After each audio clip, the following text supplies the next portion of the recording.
Number system यानी कि संख्या पद्धति। नंबर्स को हम टू पार्ट्स में डिवाइड कर सकते हैं, रियल एंड इमेजिनरी। रियल को वास्तविक संख्या बोलते हैं, जबकि इमेजिनरी को काल्पनिक संख्याएं बोलते हैं।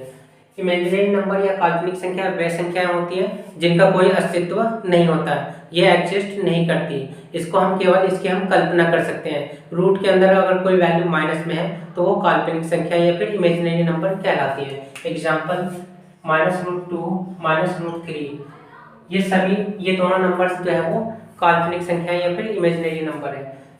जैसे कि x इक्वल टू अगर -√2 हमने ले लिया और इनका स्क्वायर करेंगे तो एक्स स्क्वायर जो होगा वो -2 के इक्वल होगा। यानी जिन संख्याओं को या वे सभी नंबर जिनका स्क्वायर करने के बाद अगर रिजल्ट हमारा माइनस में है तो ये इमेजिनरी नंबर के एग्जाम्पल होते हैं। अब हम देखते हैं रियल या फिर वास्तविक संख्याएं। वे सभी संख्याएं जिसको हम संख्या रेखा पर प्रदर्शित कर सकते हैं वास्तविक संख्याएं कहलाती हैं। Any number that can be plotted on a number line are called real number. इसको हम कैपिटल आर से डिनोट करते हैं और ये -इंफिनिटी से +इंफिनिटी के बीच में लाई करते हैं। कुछ एक एग्जांपल देखते हैं इसका, जैसे कि -2, √2, 10, 5 या 10.6, ये सभी रियल नंबर के एग्जांपल्स होते हैं। जितने भी नंबर्स हैं अगर उसमें से हम इमेजिनरी नंबर को हटा दें तो बचे हुए जो नंबर्स होंगे वो रियल नंबर के एग्जांपल होंगे। इसको नंबर लाइन पे समझने की कोशिश करते हैं।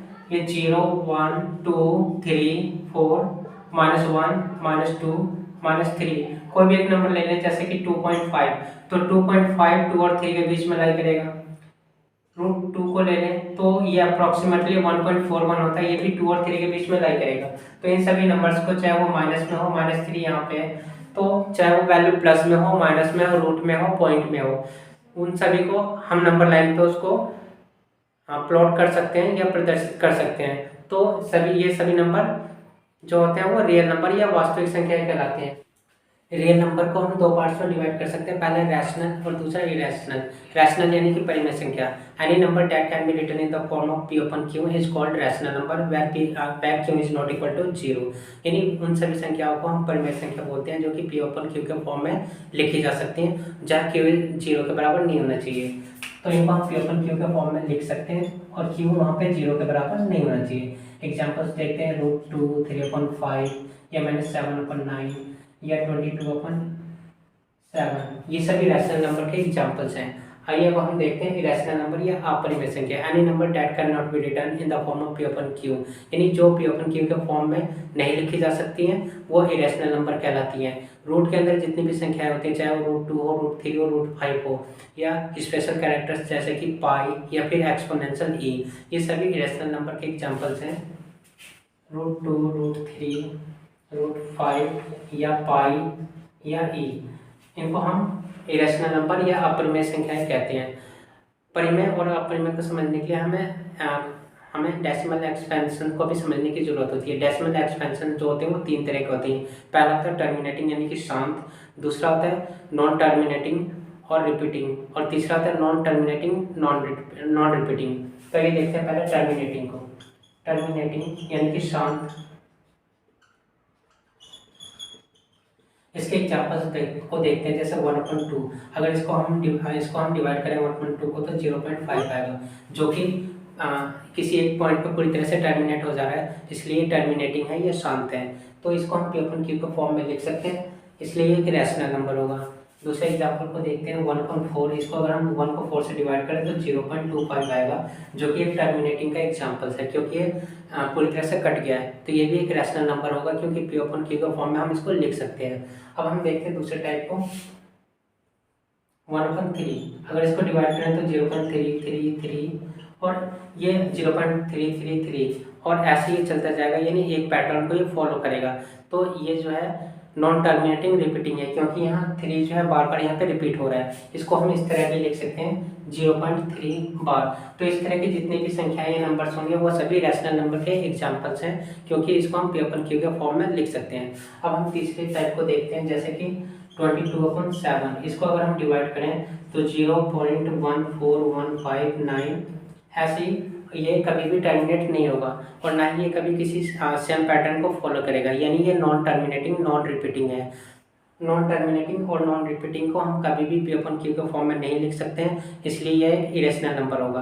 तो आइए एक बार से और देख लेते हैं टर्मिनेटिंग क्या होते हैं। जो किसी एक पॉइंट पे पूरी तरह से कट जाए तो उसको हम टर्मिनेटिंग बोलते हैं, और कुछ ऐसे होते हैं जो कि कभी टर्मिनेट नहीं होते लेकिन एक पैटर्न को फॉलो करते हैं, तो ये नॉन टर्मिनेटिंग और रिपीटिंग होते हैं, जैसे कि 0.33 है।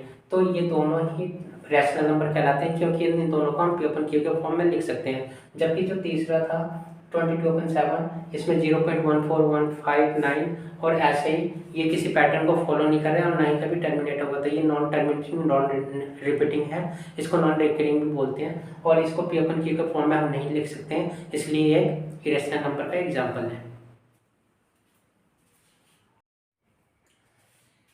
रैशनल नंबर को भी हम दो पार्ट्स में डिवाइड कर सकते हैं। पहला है इंटीजर यानी कि पूर्णांक, और दूसरा फ्रैक्शन यानी कि भिन्न। पूर्णांक या इंटीजर क्या होते हैं? ये कंप्लीट नंबर्स होते हैं, ये कंप्लीट संख्या होती है, यानी ये पॉइंट्स में नहीं होते, ये पॉजिटिव भी हो सकते हैं, नेगेटिव भी हो सकते हैं और जीरो भी हो सकता है।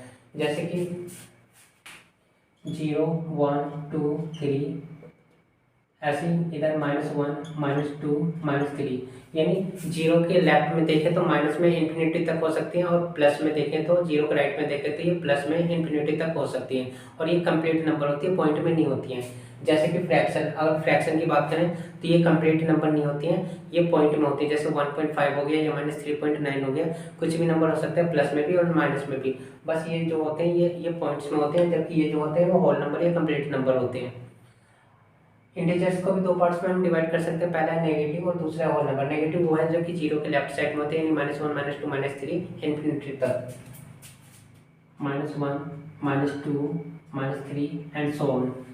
होल नंबर यानी कि पूर्ण संख्या। All counting numbers including zero are called whole number, यानी सभी गिनती की संख्याओं के साथ यदि जीरो को शामिल कर लिया जाए तो वो पूर्ण संख्या बन जाती है, जैसे कि 0, 1, 2, 3 एंड सो ऑन इन्फिनिटी, यानी ये इन्फिनिटी तक, जीरो से लेकर इन्फिनिटी तक की संख्याएं पूर्ण संख्याएं या फिर होल नंबर्स कहलाती हैं। होल नंबर्स को भी दो पार्ट्स में डिवाइड कर सकते हैं, पहला है जीरो और दूसरा है नेचुरल नंबर।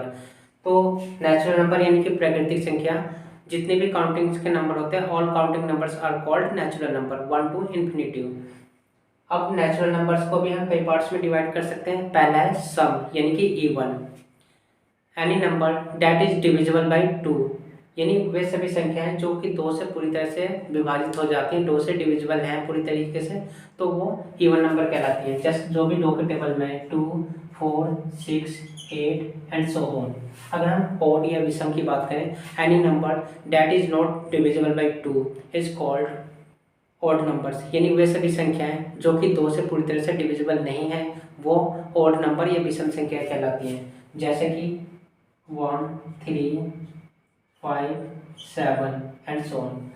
प्राइम नंबर यानी कि अभाज्य संख्या, the natural numbers which is greater than 1 and divisible by 1 and the number itself are called prime number, यानी वे सभी संख्याएं जो कि 1 से बड़ी होती हैं लेकिन तथा 1 और स्वयं अपने नंबर से विभाज्य होती हैं, अभाज्य संख्या कहलाती हैं या प्राइम नंबर्स कहलाती हैं, जैसे कि 2, 3, 5, 7, यानी ये नंबर्स जो हैं वो 1 से बड़ी हैं और या तो 1 से डिविजिबल है या अपने नंबर या खुद के नंबर से डिविजिबल होती हैं, ये अभाज्य संख्या या प्राइम नंबर कहलाती है। इनके फैक्टर्स केवल 2 होते हैं, जबकि अगर हम कंपोजिट नंबर या भाज्य संख्या की बात करें तो ये 1 से भी डिविजिबल होती हैं, और जो नंबर ये खुद से भी डिविजिबल होती हैं, और एक इसका कोई तीसरा फैक्टर भी होता है, यानी the natural numbers greater than 1 which is divisible by 1 itself and any other number are called composite numbers।